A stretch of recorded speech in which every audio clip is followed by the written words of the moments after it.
What's going on, everybody? It's your man Chuck Creekmur, aka Jigsaw, allhiphop.com, and we are here with a hit maker, a platinum plus producer, a king, my man Amadeus. What's going on, my brother? Man, always a great time, always amazing and monumental when we link up and we join forces, my brother. So appreciate the love, appreciate the accolades. I see you wearing the hat. It fits you well as the king you are, my brother. So we definitely represent for the Black Kings. And, you know, it's Black History Month, you know what I mean? So the timing couldn't be better, man. And I appreciate you for always having me here at All Hip Hop, man. I appreciate you, buddy. Yeah, we making Black history every day, you know what I mean? Big facts. Yeah. Big facts. Right. So we got to get into it. You sent me just one of the most pleasant surprises. Here it is right here. Yes, sir. Story of Amadeus, and the beat goes on. Antwan, Amadeus Thompson, and Lynn Hobson, and Trina Stackhouse. Yes, sir. Yes, sir. You wrote a book in the pandemic. See, this is why the pandemic is not always a bad thing, right? Big facts. Absolutely. So let's jump right into it. First things first, why a book? And why a children's book? You know, it's something that I've always wanted to do. And, you know, we've known each other for a long time. Anytime I called you to be a part of a music panel, you know, and your schedule allowed you to show up and you know, inspire the people, inspire the kids, you know, talk about, you know, what you do in music and all you've done in music, because not everybody wants to be an artist, producer, songwriter, you know. So we've always, you know, rocked out when it came to that. And I've always been passionate about teaching and educating, and most importantly, pushing people, you know, to chase their dreams and live their dreams like we're living ours. So I would go around to different schools and speak to kids. I would be on tour, on a road, and pull up to whatever college or high school was nearby, you know, just to stop in and share my story. And I just felt like it was time to actually put a book together. And instead of just me showing up and speaking and leaving them with words of encouragement, right? It's like I wanted to leave them something tangible. I wanted to leave something that they can walk away with and have and be able to refer back to. And, you know, it started out as what we classified as a children's book. But as you can see, it's really for everybody. You know, so I kind of stopped with it in a way, because it's like, it's not a children's book. And it's like, I just wanted to be able to, in fourth grade, I picked up the drumsticks for the first time. So to me, it starts at that point, because, you know, fourth graders can relate. And it kind of just goes from fourth grade to, you know, actual adults. But again, just wanted to encourage people and share my story, really share the inside details on how I became Amadeus, in hopes of it being inspirational and again, push people to live and chase their dreams. Definitely. What was the collaborative effort like? Really dope. I'm definitely new to it. You know, music world and books and being an author is completely two different things. Like, it's nothing alike at all. So I kind of went into it as a baby. And special thanks again to Lynn Hobson and Trina Stackhouse.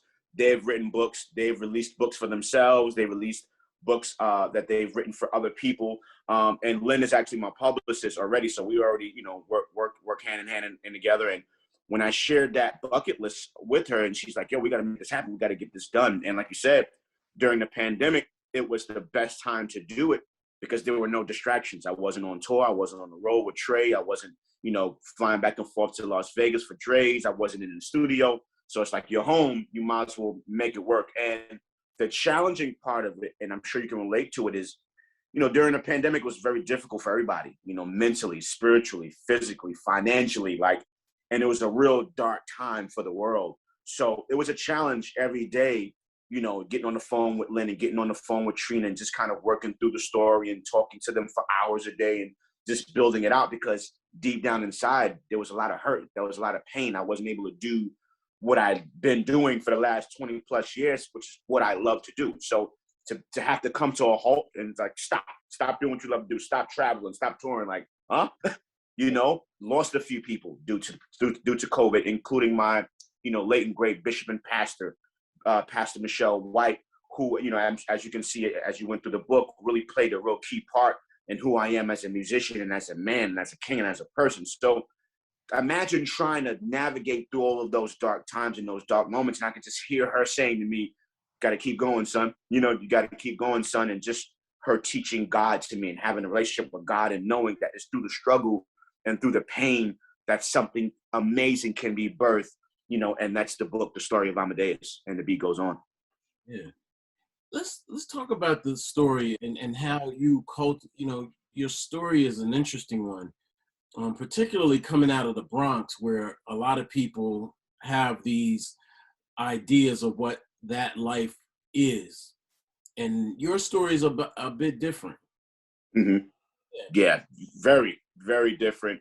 Yeah. The Bronx, you know, first of all, shout out to the Boogie Down, BX, the Bronx, the birthplace of hip hop. You know, I represent 169th for Washington Avenue to be exact, the 9.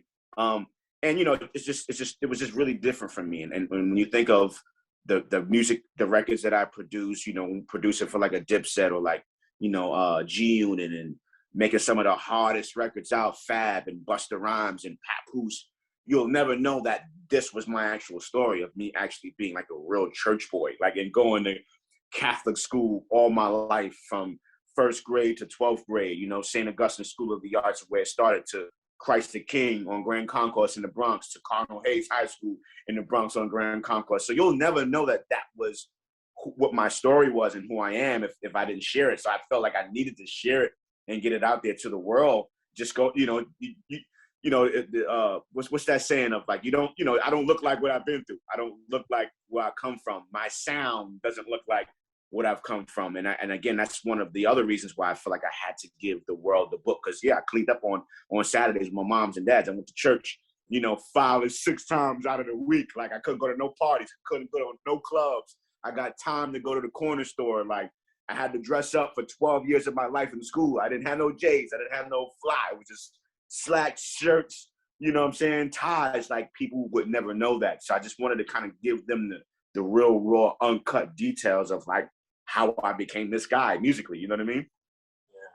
Yeah. And that's interesting, because I think a lot of people may feel defeated when they don't have that background, that's that quintessential, you know, hip hop background. But you show pretty clearly that you can have a you know, I don't know, I don't want to say non-traditional, you know, Right. more traditional, but a non-traditional hip hop background, and still thrive, prosper, and I mean, and do amazing things. Is that It's all a feeling. It's all a feeling, Chuck. Like, you know, you can, I listened to hip hop all my life. You know, for me, growing up in my household, my parents were church going folks. You know, they didn't approve of the hip hop that I gravitated towards. You know, they came up with the Grandmaster Flash, Melly Mel, Grandmaster Cash, like, you know, who spit and gave us that raw, but it was clean. And you know what I'm saying? And it made sense, and it told a story where it's like, what are you listening to? Like, all of this profanity, and they calling women out of their names, and we talking about drugs and killings and guns and violence, and they like, this is what you listening to? And it's like, yeah, ma, it's not really the lyrics, it's the music. Like, it's the background, it's the beats. And that's what kind of got my attention, and they couldn't really understand what it is and what it was that I love about the music. So I had to sneak to listen to hip hop. I had to, you know, I had a Walkman that was underneath my pillow, that when it was bedtime, after we watched Family Matters, you know, after we watched the Cosby Show, you know, I had to go to bed like 8:30. You know, these young kids don't know about that. They up all night. I had to go to bed at 8:30. So when I would go to bed, obviously I wouldn't be tired, and I just pull that Walkman underneath my pillow, put my headphones on, and I would just fall asleep to whoever was rocking. And 98.7 was rocking at that time. You know what I'm saying? Like, Red Alert was on. So I would listen to those mixes and those late night joints and flex, and until I would pass out, man. And that was kind of like my story. And again, people would never know that, you know what I'm saying, unless I shared. So I had to do this. now nowadays? It's different. The kids listen to a different type of hip hop that kind of speaks to what you're saying, but there's like less sneaking around.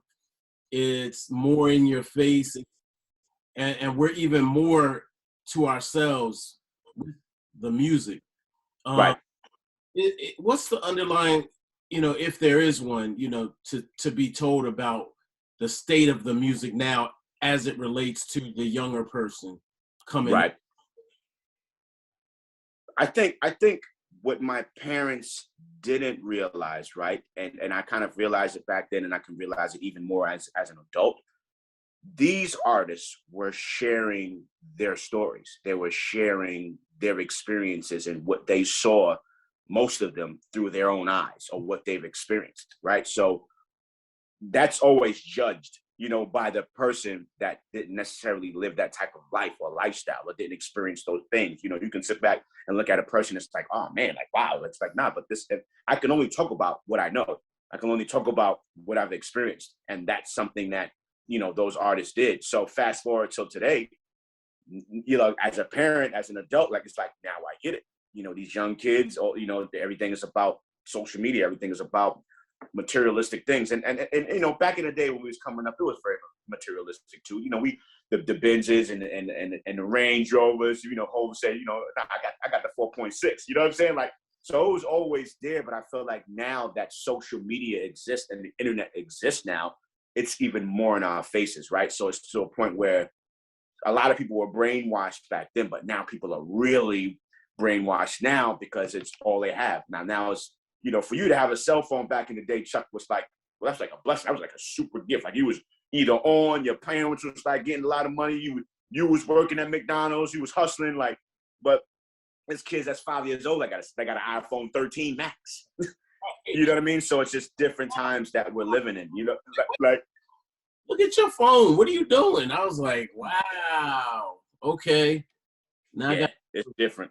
Yeah. It's different. So now the younger kid today is exposed to way more than we were exposed to, you know, from a content standpoint, television. Like, you know, back in the day when we was watching TVs, like, there was no real sex scenes on like regular TV. Like, you know, you had to have like the other channels, or, you know, had to get the tapes that, you know, Pop probably had under the mattress, you know what I'm saying? Nowadays, shit is just like right in front of your face. It's just right there. And it's like, so they're exposed to so much, man. You can't even blame them for how smart and how intelligent they are from a street sense. You know what I'm saying? From a worldly sense. You know what I mean? It's crazy.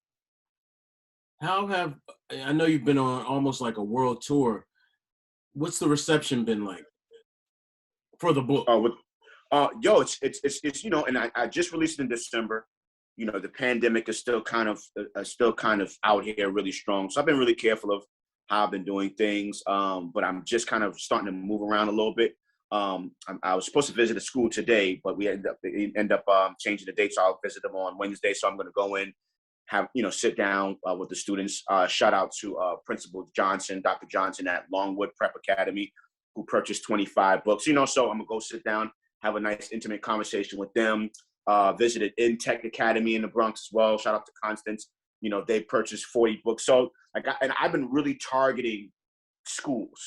You know what I'm saying? Like, and I'm really appreciative to everyone that's reached out directly, ordered on the website, DM'd me, you know, because those sales and the support of that has been really phenomenal and amazing. And it's only word of mouth and just, you know, via Instagram and social media. So it's been really, really incredible.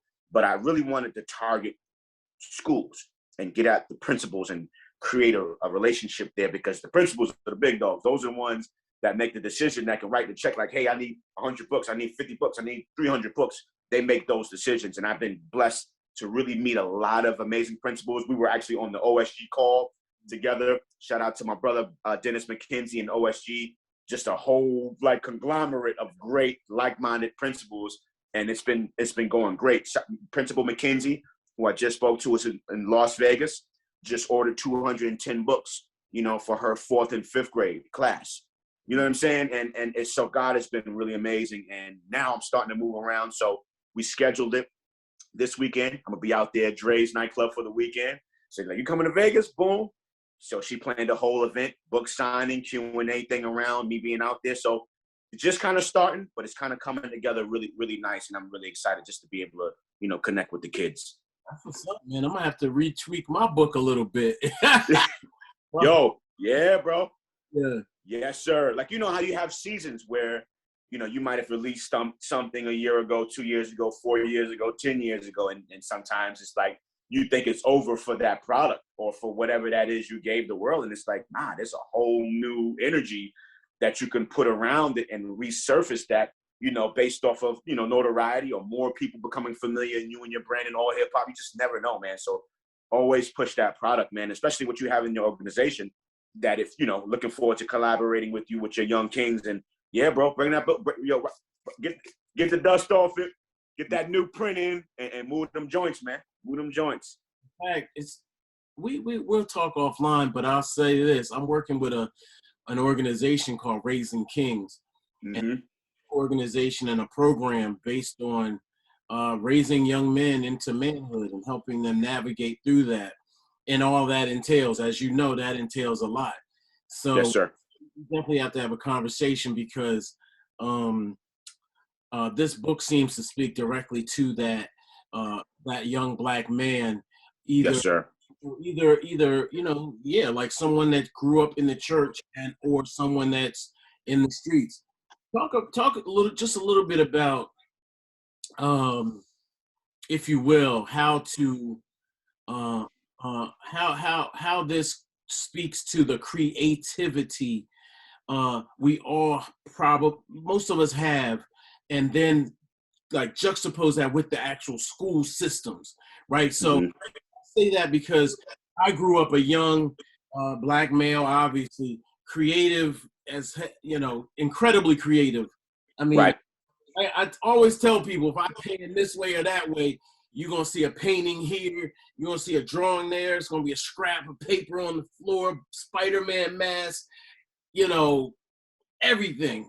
It's crazy in here. Right. I'll say this: growing up, it wasn't nurtured. I had parents that helped nurture that. And not to go too crazy, but I had a mind-blowing experience recently where I found out that a black man that my dad taught with was the man that was supplying me all my art supplies. Wow. And I had no idea until recently. Wow. So I wanted to, just let's talk about black people, black youth, creativity, and how you came to be. But what was your experience like, and how does that relate to the young person now? Right. Love that. Music, period, like literally saved my life.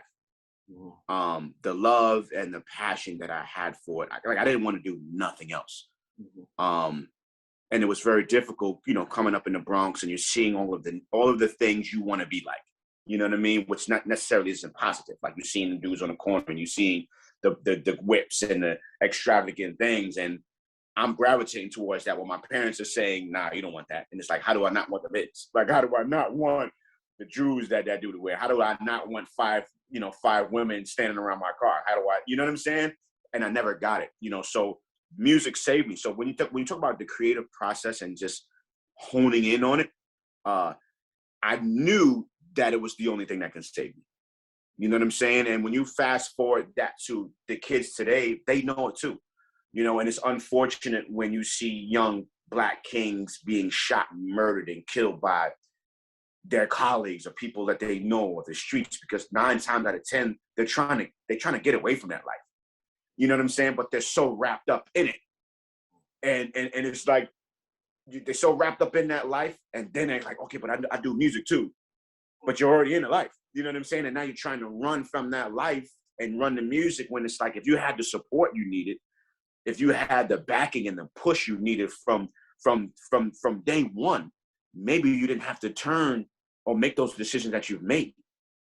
You know what I'm saying? And that's where we come into play, where, with the program that you guys have developed and what I'm doing with, it's like, nah, I get it. You want to be on, you want to be, you want to be in the streets, you want to be the man, you want to be the girl. It's like, cool, but you can do that in a positive lens, where you don't have to, look over your back and somebody's coming and somebody's, you know what I'm saying? And then it's kind of a catch-20 is, where it's like, yeah, but what about Pop Smoke? Pop Smoke, did the music thing. He was in it, hard body. And then sometimes, things can catch up to you. I don't know him personally. We met once. I don't know what he's done. I don't know what he's been through. And it could just been wrong place, wrong timing. You know what I'm saying? Or, a lot of people saying, he shared his location. It's like, damn. But that's, again, the technology that we have today, where we didn't have that back in the day. Chuck, we didn't have to worry about somebody knowing where we were because of a post. We would just show up, pull up. If you was there, you saw me. If you didn't, you didn't. So I just think it's very important from a creative process to really tap into that and support the youngins as much as we could and just give them the support, whether you understand it or not, right. Whether you agree with it or not, whether is there a thing or not. Like my parents hate it, like, so it was very difficult to have to navigate alone through that, where it's like, damn, I don't really know this thing like that. I don't really understand. I just know I love it. You know what I'm saying? And now I get their support. Now their push is there. And we had that conversation of like, I know you didn't like the hip hop that I created or that I was a part of, but it was what I loved. And it kept me from off the streets. It kept me from being outside. I was in church trying to master the drums every day. Like, so support is very, and I kind of went off on a little tangent, but like support is very important and key. Does your story resonate with people? How does your story resonate with people? Because sometimes you could say, he did it. I can't do that. You know, right. Puffy, G-Unit eyes, you know, how does your story resonate with young people? Do you inspire them? I mean, that's kind of a silly question, but sometimes it can go different ways. Right. I think the humanness of the beginning of my story, the moments that's relatable. Yeah. You know what I'm saying? And even down to the cereal I ate Kaboom. You know what I'm saying? I ate Kix, I ate Cheerios. You know what I'm saying? Like we clean with Pine Sol. Like just you know, Clorox, like the Ajax. Like, so just me making sure those details was in there. Like, I thought that was very important because it showed like, nah, I'm just like everybody else. Or like, we got more in common than you think. You know what I'm saying? Like me being from the Bronx, me being from the hood. Now I was in the projects. Like I stepped over manure to get on the elevator. Like I stepped over, you know, crack vials in order to get on the elevator or to go outside. So I wanted to paint that picture of like, damn, he from the bottom. Like, damn, he from the hood, and he did this. And that's why I'm like, yeah, I had to share that because it just shows you through circumstances, no matter how difficult it may be, how challenging it may be, if you lock in and you focus on who you are and what you want to do, and who you want to become and what you want to be, you can do it no matter what. Like, no matter what. So yeah, a lot of people are resonating with that. But again, a lot of people are relating to those details. There's a lot of people in music that's from the church. You know what I'm saying? That don't want to admit they're from the church. They're scared, like, oh, they're going to think I'm soft. Nah, I got laughed at, mocked, you know, joked on all my life. I got called the church boy all my life. And it used to bother me. But then at a point, I owned it. It's who I am, bro. Like, you can say whatever you want to say, but I'm in church. I'm doing what I love to do. You know, I'm creating music and I'm seeing my dreams come together. And without even knowing, it's kind of given me the foundation of who I am as a person. So now when I tour the world and I do these things and I experience these monumental things, I have a foundation. I have a level of humbleness. I have a certain way that I carry myself and present myself to the world, that the world can receive me in the right manner. So that is all love and no hate. So there's so many layers to that. Yeah, that's what's up. Yeah, man, you've always been an inspirational dude. Always great energy, positive energy, man. So we need more Amadeuses in the game, man. And I mean that quite literally. I've been a champion of balance for quite a while. But the older I get, the harder it is for me to tolerate negative energy and and dark energy. No pun to Black people, but the it's tough. You know, and I think the world is like that as well. So yeah, I agree. And you know, you have to. It's a selfish act, but it's needed. You know what I'm saying? So once you get over the fact, like, oh man, I'm being selfish by protecting myself. I'm being selfish by not allowing certain individuals or energies into my space. Like you have to draw the line of like, I owe this to myself. Yeah. You know what I'm saying? There's no reason for me to allow anything around me or my space that doesn't align with me and doesn't align with my spirit and who I am and where I'm at in life. Like where we are today, Chuck, we weren't in the same place a year ago, 2 years ago. Like we were already growing because God, you know, God has his hand on us and we're God-fearing kings. You know what I'm saying? So we're always going to grow and evolve. But when the pandemic hit, you had two choices, man. You had the choice of be stagnant, stay where you are, you know, not allow what's going on in the world to help you change and evolve as a person. Like you had a choice to make, you know, and some chose to just stay where they were. And some chose to find the beauty in the chaos. Some chose to find, how can I become better? How can I become cleaner? How can I become safer? You know, what can I do now that I wasn't doing before? How can I not procrastinate? How can I really get this done? So it's so many ways to take this, man. And you, and just how you gave me accolades, I could do the same, my brother. All hiphop.com, I grew up on that. You know what I'm saying? I went there for everything. You know what I mean? So to be able to call you my brother as one of the founding members of that epic era, which still exists today, is a dream come true. It's a bucket list just to sit here right now, to stand and, to sit in front of you and have this conversation. One of many that we've had. Yeah. You know what I mean? So, man, I owe that to you too, my brother. You are a light. You are a person that's created and built a platform for the artists, for the geniuses of the world, for the icons and the legends of the world to speak freely, to share their stories, to share the details that no one has ever heard before. So you've created that platform, my brother. So blessings to you. Thank you for always being humble. Thank you for always being down to earth. No matter where at, I'll see you. Yeah. Around the world. You'll stop. We'll embrace as brothers. You'll make sure I'm good, vice versa. And Chuck is always in VIP, goddammit. You know what I'm saying? Chuck is always in VIP. And you know why? Because he's earned that. It wasn't given to him. He couldn't always stand in VIP. He couldn't always get on the list. He had to get to that point where he made a name and a brand for himself. Allhiphop.com, Chuck, Creekmur, Jigsaw. You know who that is. You know who that is. And he's earned that, and you've earned that, my brother. So I'm proud of you as well, King. Thank you, King. We gonna have to get you. I'm gonna leak a little something. We working on some film. I can't say too much because this will be aired, but we working on some things in the film world, and we're gonna have to talk to you for those projects. You know what I mean? Man, let's go. I'm ready when you are, King. I'm ready when you are. I accept all blessings and all open doors. Yes, sir. I got I'm gonna definitely get this book to my daughter as well, man. Okay. I think that the knowledge and the wisdom, she's a teenager, but we got to share it to all our kids and really. Yes, sir. There is no limit on parenting, and no limit on our kids too. Like they know that they're limitless, and I think that's something that I didn't fully grasp when I was younger, and I don't think kids now understand as well. And you've actually, there's a lot to unpack in this conversation, so I'm hoping people really listen to it, because those outside influences can dim the light in a young person. Yes, sir. I have been my daughter about to show Euphoria, which when you talk about what we grew up on, and I keep looking at that show, I just like, I don't know if you're familiar with it, but it's. I haven't seen it yet. Is it something that I should tap into? I don't know. It's something that I watch for one because my kid watches it, and I just like to know what's going on. But it is a pretty addictive show, no pun intended, because there's a lot of drugs in the show. Gotcha. But there's a lot to unpack with the show, so I would encourage you to, and maybe look into it, especially if your kids are of age. It is something that the teenagers are watching, but it's not a teenager show, in my opinion.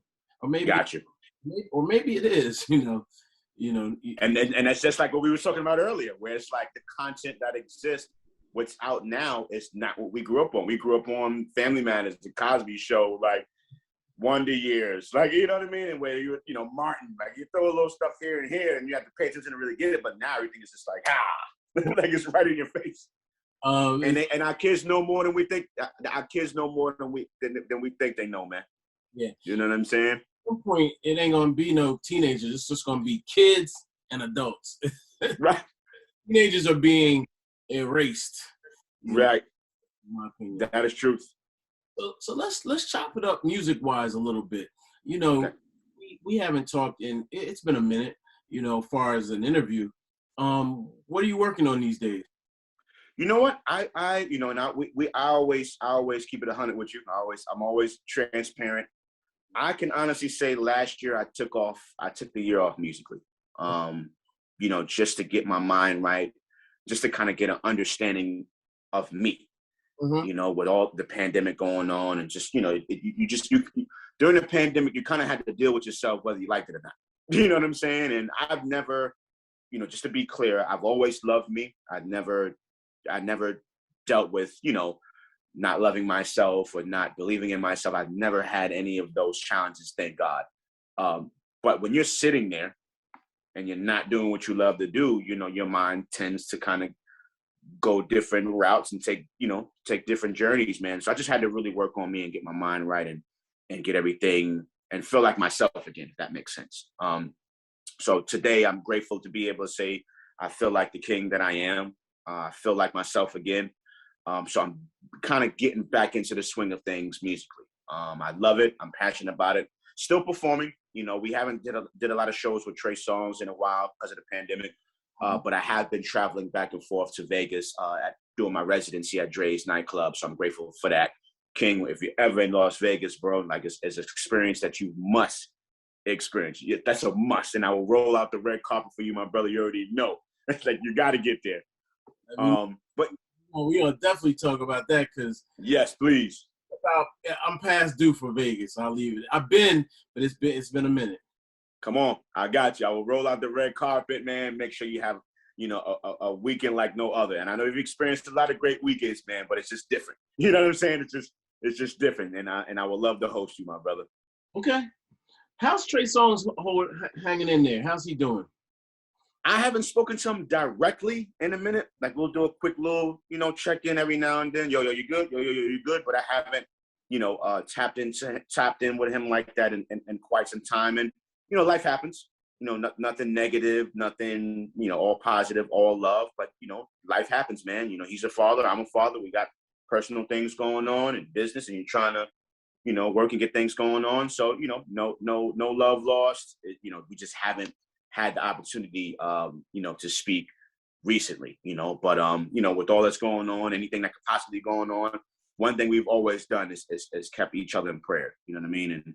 And be there to lift us, you know, lift each other up when going through challenging times. I've been through many challenging times that he was right there and present for to witness me go through it. And, you know, he's always had my back and was always rooting for me there, right there in the flesh and spiritually as well. So, you know, it's that in return always. Yeah, good. I always wanted to know, like, what was it like working with Diddy as the one? You were the youngest hitman, right? Yeah, man. Yeah, definitely. I figured because most of the hitmen, they up there.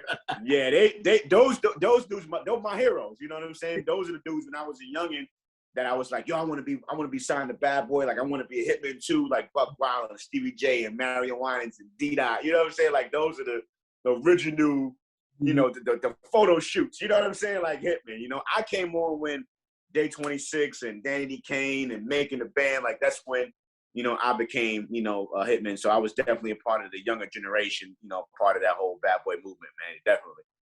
Yeah. What was Diddy like in that iteration? Yo, beast, bro. Like, I couldn't understand. Like, I'm like, yo, this dude is filthy rich. Like, he sold millions upon millions upon millions of records. He got Sean John. He got the colognes. He got the Ciroc. And I remember sitting there right in the room when he was like, yeah, I'm about to put this whole network together. You know, I'm gonna name it Revolt. I'm gonna call it Revolt. And I'm sitting there looking at this dude like you just, you know, literally like, so you just don't stop. Like, working right across the street, I'm working not too far in his office all day long, pull up to the studio in a suit, change out of the suit into something comfy, and then just is in the lab creating, putting together some of the dopest records in the world at night, leave, go to the club, come back to the studio, go home to just go do the whole thing over and over again in the office. I'm like, right. And he's not like 20, you know what I'm saying? So it was the craziest thing to see and witness, man. And, you know, it a dream come true, bro, to be able to say, yo, I'm a part of, you know, Bad Boy Hitman, who's brought us Biggie, rest in peace, Faith, and 112, and Mace, and Black Rob, rest in peace, and Total. You know what I mean? All of these legendary groups. And I'm like, damn, I'm a part of this.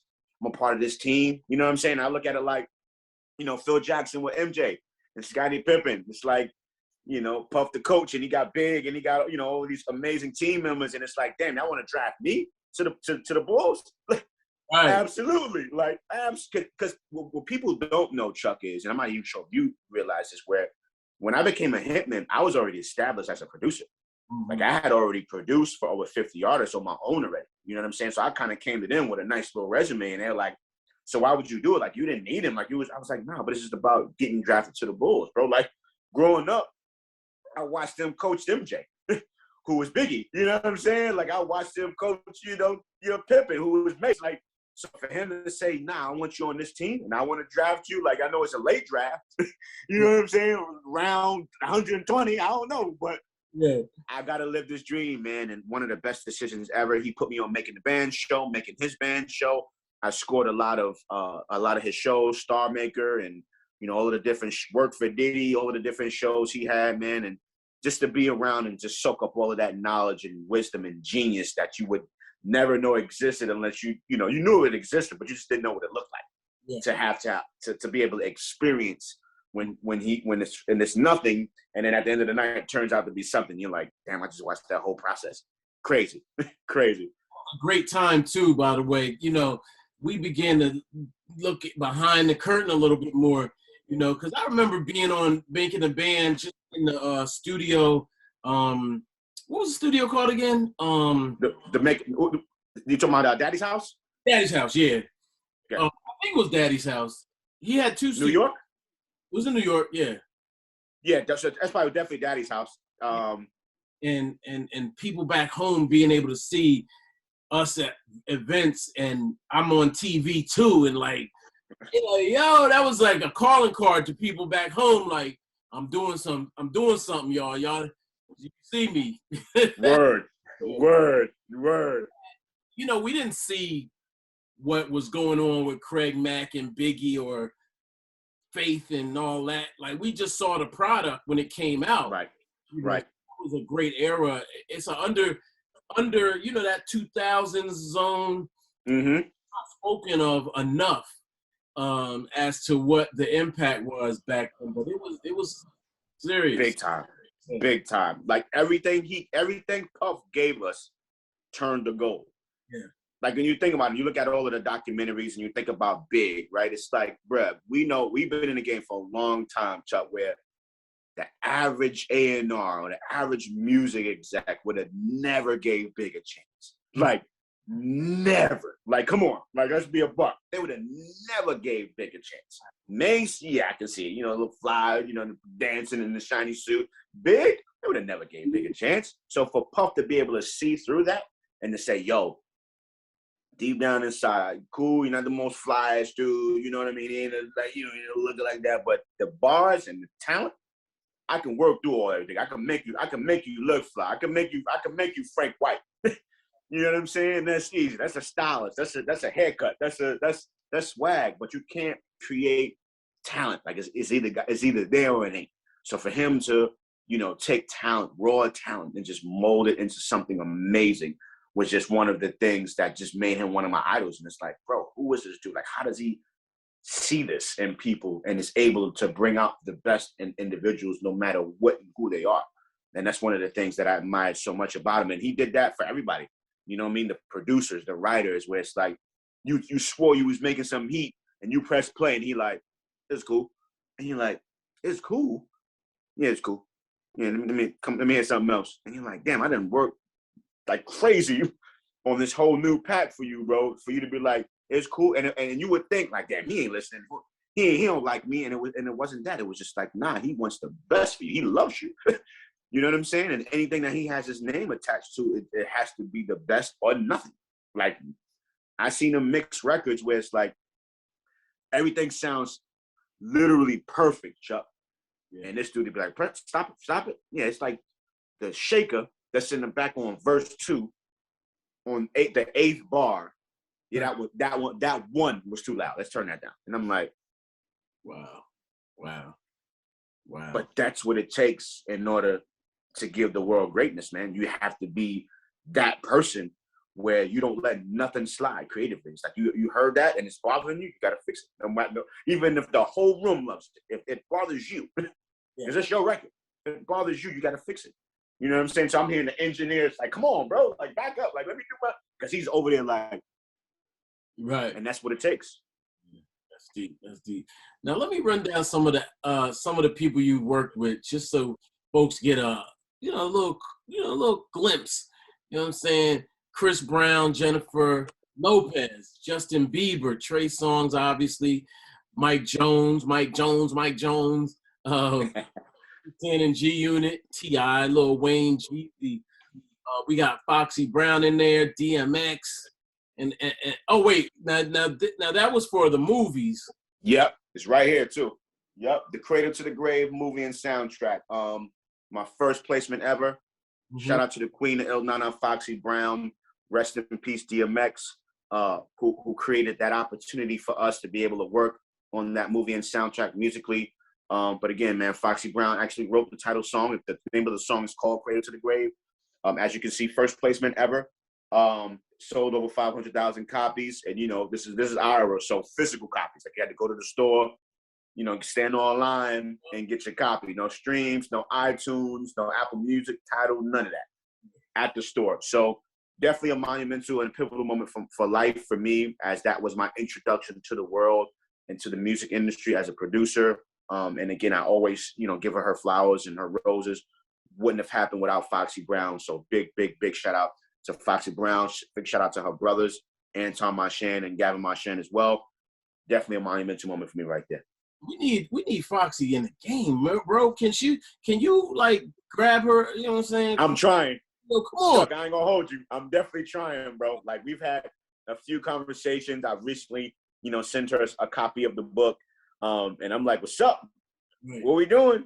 I keep poking at her. You know what I'm saying? Hopefully something develops. I'm like, yo, what about if we did this Amadeus Foxy Brown EP? Because that's happening a lot these days with artists and producers, man. So hopefully this conversation will light the match, because I'm definitely on it, bro. We need her bad. It would be epic for her to be back in the game musically. You know what I mean? Kim is back. She's doing her thing, but we need Foxy, man. We need the Il Nana back, bro. No, I agree. What's going on with your label, Platinum Boy? Just honestly, at this point, just a production company. I tried the label thing, had a few artists, put out a few projects. Just kind of, I wouldn't say it wasn't my thing. It just takes a lot of time and energy. And with me doing so many different things, I don't have the time to devote to that person or to that artist. And I feel like if I'm not doing it properly, then I'm doing them a disservice. And I don't ever want to, come in between someone and their dreams and, their goals and their success. So if I can't give 1,000,000% to that person, to that artist, I'd rather walk away saying, hey, I love you to life. I'll be of whatever support you need, but I don't want to play with people's destiny and people's journey like that. So just a production company. Let me remove just a production company. Myself, other producers, shout out to Chizzy, shout out to DeMuro, Trilogy, Buddha and Grants, just a house of, just like the Hitmen, house of producers and writers that collectively work together, do their own thing on their own as well. But when we come together, it's nuts, and we create some of the biggest records for those amazing artists that we're blessed to work alongside. So shout out to all my Platinum Boy music producers and creatives and songwriters that we have a part of the team. Much love. Do you think you'll write another book after this one, or absolutely, or maybe, yeah, absolutely? I feel like this book, gives you, the baby Amadeus and kind of leads up to, where it first started and how I got on as a producer. And it, kind of, and if you have the book, it lists, all of the artists, not all, but a lot of the artists that I work with, and then it just says, and the beat goes on. You know what I'm saying? And that just kind of leaves room for. So what happens next? You didn't give me the full story. You didn't give me from when you were on to now. So, you got to give them that. Also, I want to be able to cater to the little kids, like the first, second grade, kindergarten. You know what I'm saying? Pre-K, like daycare. I want to be able to, tap into that world to share the story with them, but for that age category. So definitely that'll be the real kids children's book, where it's damn near 1-2 lines on each page, and the rest be a picture. You know what I'm saying? So it's definitely opened up, creative juices for me. Definitely could see a memoir coming in the near future. It's a dope lane to tap into. And one thing about being a blessing to people, man, that'll always be needed. You know what I'm saying? music could dry up. It can be another hot producer, another hot songwriter, another hot website, brand, you know, but when you're a blessing to people, that's something that will live on forever, you know. So I want to continue to be that. I want us to continue to do that for us, especially the Black kings of the world, Black queens of the world, and just be there and support and love. You know what I'm saying? And we'll always have a spot at the table, you know, when it comes to be a blessing. Absolutely. Yo, Amadeus, I want to thank you, King, for blessing us with your presence, your energy, your inspiration, your words of wisdom, and most importantly, your story. So give people the rundown on the book, where they can find it, and whatever else you want to tell us. Got you. First off, thank you for having me, my brother. Again, always humbled and grateful, you know, when you accept my call and support all that I do musically now, you know, with a book, being a new author and everything. So thank you for the love and support throughout the years. You've always been real. You've always been genuine. Thank you. Proud of everything you've done, been doing, and will be about to do in the future. Proud of you, bro. In regards to the book is available out now. You got to come to me. I'm out the trunk with it like cash money. You know what I'm saying? So directly from me, you know, the middleman, you know, it gives a little, you know, when you start learning and educating yourself, you know, when there's a middleman, there's a lot of fees and this and this and that. And like, I want all the money. I want all the bread. I want all the bag. So you can get the book now, www.imkingamadeus.com. Again, that's www.imkingamadeus.com. Instagram, Amadeus PBM. Twitter, producer Amadeus. I'm on Facebook. Just search my full name, Antwan Amadeus Thompson. And that's, you know, pretty much how you can get the book. Big shout out to Lynn Hobson. Big shout out to Trina Stackhouse. Again, wouldn't have been able to create this legendary book, the story of Amadeus and the beat goes on, without you two queens. So thank you so much for your love and support and your push. My brother, you already know. For everybody that's tuned in, man, listen, the time is now. Whatever it is you do, you know, God has blessed each and every single one of us with gifts and talents. You know, what Chuck does, I can't do. You know what I'm saying? And vice versa. You know, I'm not a ball player. I'm not an athlete. I'm not going to the Super Bowl this weekend. You know, I'm not a journalist, you know, but we have the gifts that God has blessed us with. And at the end of the day, it's doing God a disservice for us to not walk in our gifts and not walk in our talents, to not be great at who we are and who we made us to be. So I just want to encourage everybody that's out there, dream big. I'm an example. Chuck is an example of dreams do come true. If you believe, if you focus, if you remain prayerful for whatever you believe in, you know what I mean? Whatever faith you believe in, you put the work in, you be a good person. Don't forget, like, people think it's about the talent and being dope. Nah, it's that, but it's also about being just a good person, a person that people want to associate themselves with, want to be in the presence of, want to help, want to open the doors for. So just work on you as well as the talent. Much love to everybody. Wishing everybody a great 2022. Chuck, all hip hop. Love you to life, King. You already know, my brother. Sir, salute, King.